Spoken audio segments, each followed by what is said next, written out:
Part 2. Okay, so, the thing is, with Mass Effect Andromeda, right, you basically, it's a do or die situation because your father passed, and whether you are Scott or Sarah, you have his job now. And you have to ensure that everyone is safe and sound. Now, these two guys basically were like the animation was fracked and this, that, and the bugs and all that. And they were correct on that. There was a lot of bugs that first week that I played the game. Now, the first week I played the game, I went to go into PB's room and found myself in outer space. The Nexus was below me, PB was nowhere, but the door back onto the Tempest was right there, and I couldn't get back in. I couldn't walk to it, I couldn't climb, I was just skywalking like this, just running in space, and I had to reset the game. Okay, so when I reset the game, that problem was eliminated. Then I had a couple of other bugs with the way people walked, the way people ran. Some people's eyes would blink excessively. It was something that you had to be an attention to detail person to actually freaking notice. Which, if you're not, you probably would have never noticed that the people sometimes, not the Angarans, sometimes it looked like the people's legs were backwards and like they had an asshole in the front and the back. Now, for those who thoroughly enjoy the game, you understand where, okay, these things happen. There was just as bad as with 3, and the worst part of the trilogy is the fucking endings. All 4 of those endings are bullshit. Doesn't mean I don't like the game, but I'm coming correct. All 4 of those endings of the trilogy was bullshit. And the ending for Andromeda, which is not necessarily a cliffhanger, but it leaves you ready to continue the adventure. Okay, so you have a chance that there may be Corians that you might have to go out and look for. Or you have a chance that you got other things that you need to do on the planet, little small missions that you probably didn't complete. And I think you have like maybe 5 or 6 side missions on each planet, which makes the games a little bit more thrilling or whatever. And the thing is, I'm not here to promote BioWare. I'm not here to totally insult those 2 guys, but I already did it, so, it is what it is. But the thing is, haters are going to hate. Don't take away my pleasure from Mass Effect, the trilogy, or the Andromeda Initiative, just because you didn't enjoy it. And you are free to not enjoy shit because other people do. It's just that simple. But the thing is, you should not put your propaganda out there to make other people hate the shit, especially if they haven't played it yet. And the whole point of Andromeda was to make sure that they made up for that bullshit endings that they gave us in the trilogy. You got Shepard diving through a green beam and like totally disintegrating and becoming a part of everyone basically and giving them synthesis, which was kind of a fucked up decision. You have Shepard doing nothing, and then you don't know what the fuck happens to Shepard. You just know that Liara and the war continued, and Shepard probably survived most of the war and probably died of old age because Shepard, male or female, was a fucking soldier. Not just a soldier, an N7 soldier, the best of the fucking very best. But still human, which means we have a certain amount of lifespan, and I think the average human has lived to maybe 110, and that's pretty much the gist of it right there. But you have to think,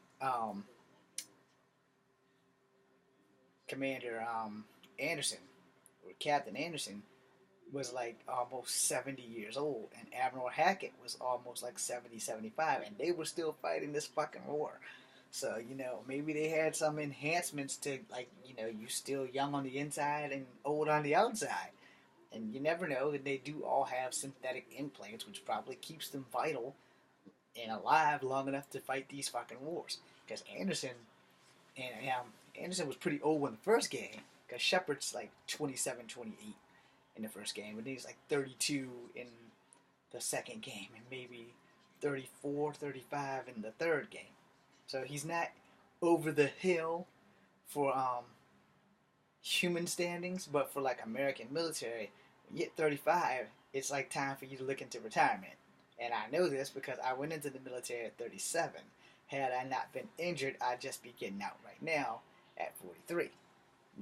So you can be in the military for a long time. My drill sergeants were younger than me, except for two of them. Drill Sergeant Robbins and Drill Sergeant Haran in two different companies, and then there was a drill sergeant who was like just like beastly built, and he was like almost 45, but you couldn't tell by looking at him.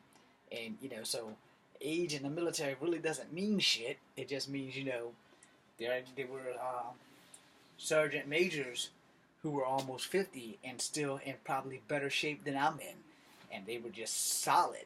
So a soldier's a motherfucking soldier. I'm ashamed of this stomach right now for just mentioning that.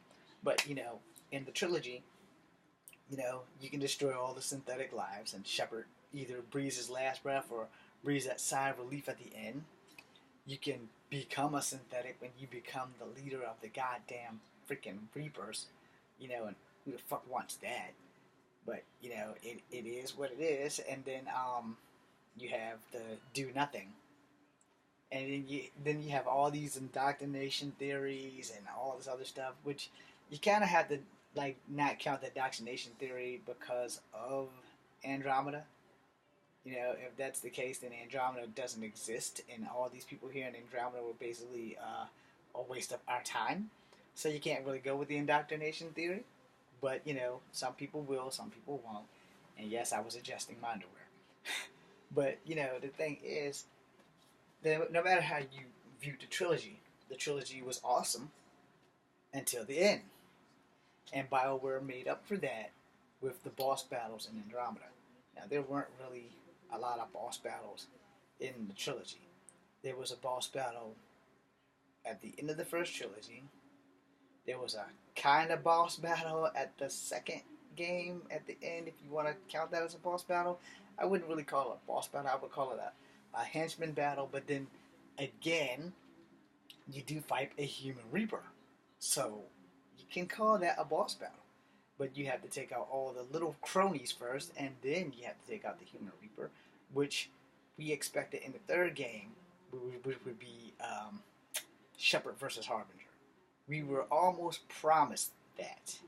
That shit didn't happen. But in Andromeda, you do have some boss battles when you have to fight on those fucking architects. Those are basically boss battles. And those motherfuckers are not easy to kill. I mean, I guess it depends on your weaponry. I've pretty much taken the same gun, the white gun that looks like the basic rifle. I forgot the name. It's like Ghost something or another. But, I use that. So, when you think about it, you're like, yeah. But it's more of a boss battle than not a boss battle.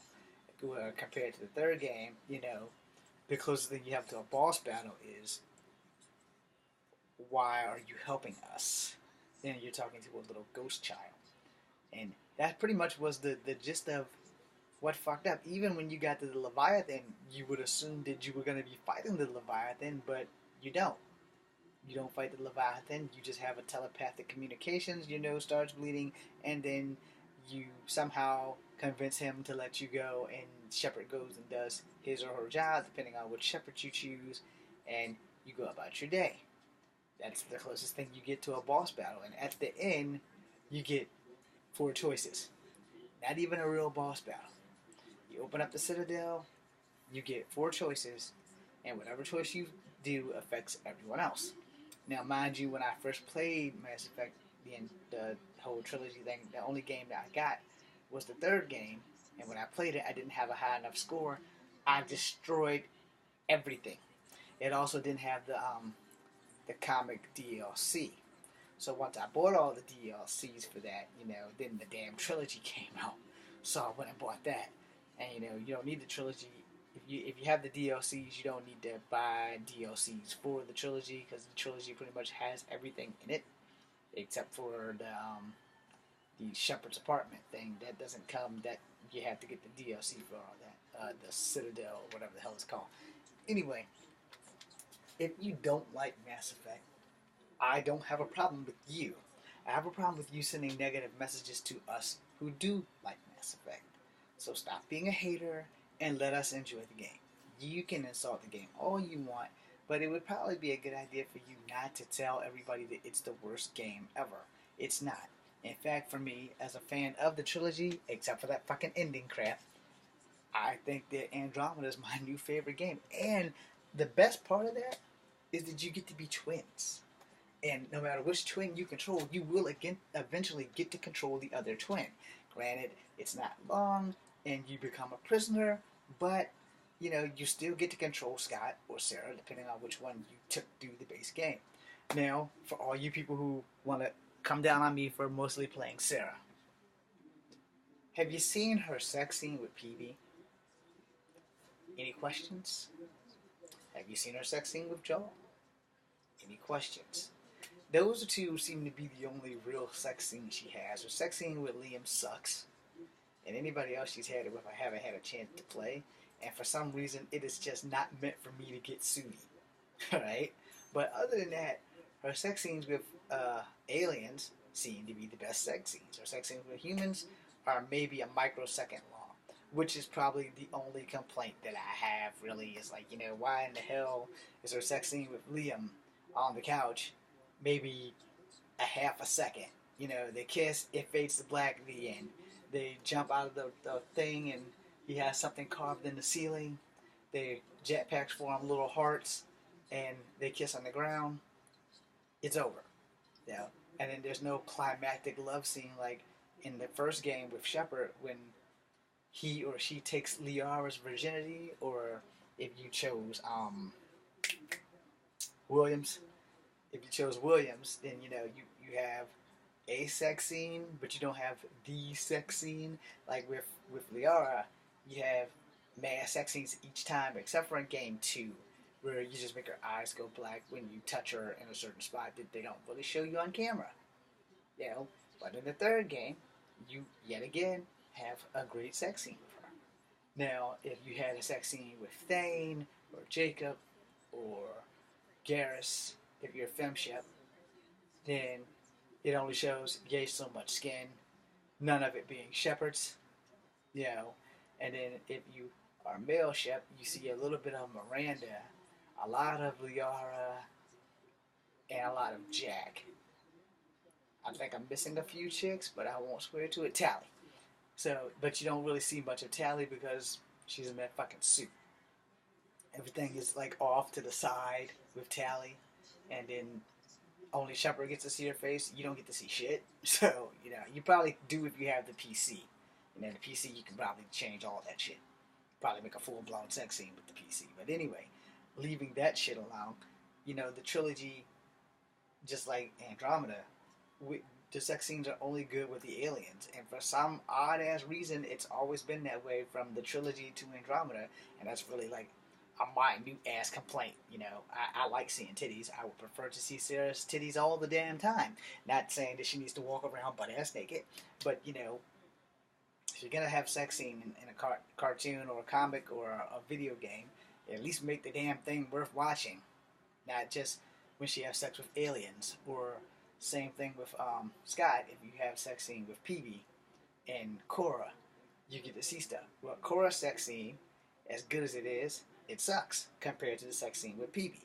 And you get more sex with PB than you get with anybody else on the goddamn ship. It's like almost PB is almost like the space hooker. Because you get a sex scene with her floating in ZOG. Y'all get a sex scene somewhere else, and then you get the big sex scene where there's titties everywhere.